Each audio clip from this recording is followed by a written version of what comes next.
کشمیر کے حوالے سے 5 اگست 2019 کا مودی حکومت کا ظالمانہ اقدام نہ صرف بھارت کے اپنے آئین کے ساتھ متصادم تھا بلکہ خطہ کشمیر کے حوالے سے تسلیم کردہ اقوام متحدہ کی قراردادوں کے بھی منافی تھا۔ بھارت کے ظالمانہ اقدام اور ہٹ دھرمی سے پوری دنیا کو یہ پیغام دیا گیا کہ بھارت کی نام نہاد جمہوریہ ہندو انتہا پسندوں کے ہاتھوں یرغمال بن چکی ہے۔ بھارتی اعلیٰ عدلیہ کا حالیہ فیصلہ بھی اسی ہندو انتہا پسندی کی واضح مثال ہے۔ دنیا بھر میں مقیم کشمیری بھارتی سپریم کورٹ کے فیصلے کے حوالے سے جلسوں، جلوسوں اور ریلیوں کے ذریعے عالمی برادری کی توجہ مودی حکومت کی جانب سے بین الاقوامی قوانین اور اقوام متحدہ کی قراردادوں کی خلاف ورزی کی جانب مبذول کرا رہے ہیں۔ عالمی برادری سے مطالبہ کیا گیا ہے کہ وہ کشمیریوں کو اقوام متحدہ کی قراردادوں کے مطابق رائے شماری کا حق دلوائے۔ وزیر اعظم پاکستان انوار الحق کاکڑ نے مظفر آباد میں پریس کانفرنس سے خطاب کرتے ہوئے کہا ہے کہ بھارتی اعلیٰ عدلیہ کا فیصلہ یک طرفہ ہے اور یہ جھوٹ اور فریب پر مبنی ہے۔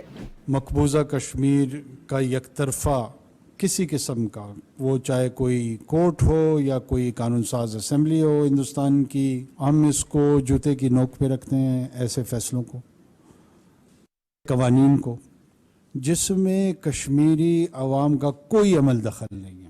ہم چاہتے ہیں کہ حریت قیادت کو فی الفور رہا کیا جائے۔ ہندوستان کا نہ کشمیر حصہ تھا، نہ ہے اور نہ انشاءاللہ رہے گا۔ وزیر اعظم پاکستان انوار الحق کاکڑ نے مظفر آباد میں مختلف تعلیمی اداروں کے طلباء و طالبات سے گفتگو کرتے ہوئے کہا کہ کشمیریوں کا حق خود ارادیت مسلمہ ہے اور تنازع کشمیر کا حل اقوام متحدہ کی قراردادوں پر عمل درآمد میں مثمر ہے۔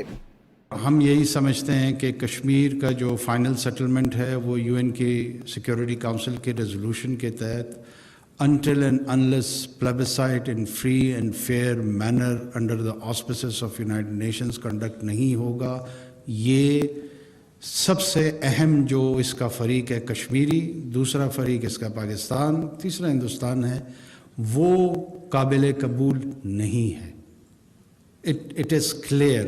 وزیر اعظم پاکستان نے مزید کہا کہ ہم پرامن قوم ہیں مگر کسی کو غلط فہمی نہیں ہونی چاہیے کہ ہم کمزور ہیں۔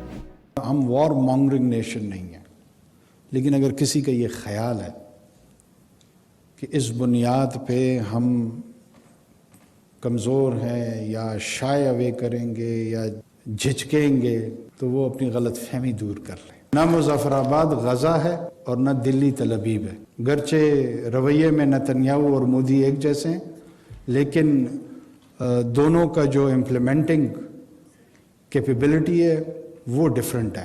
3 جنگیں لڑ چکے ہیں، 30 مرتبہ اگر ہم سے لڑیں گے تو ہم 300 مرتبہ لڑیں گے۔ ڈیفنس کیپیبلٹیز ہے، ان کی بنیاد پہ کسی کی جرت نہیں ہے اس طرف دیکھنے کی۔ آزاد کشمیر ٹی وی کو انٹرویو دیتے ہوئے وزیر اعظم پاکستان نے کہا کہ کشمیریوں کی شمولیت کے بغیر مسئلہ کشمیر کا کوئی بھی حل ممکن نہیں۔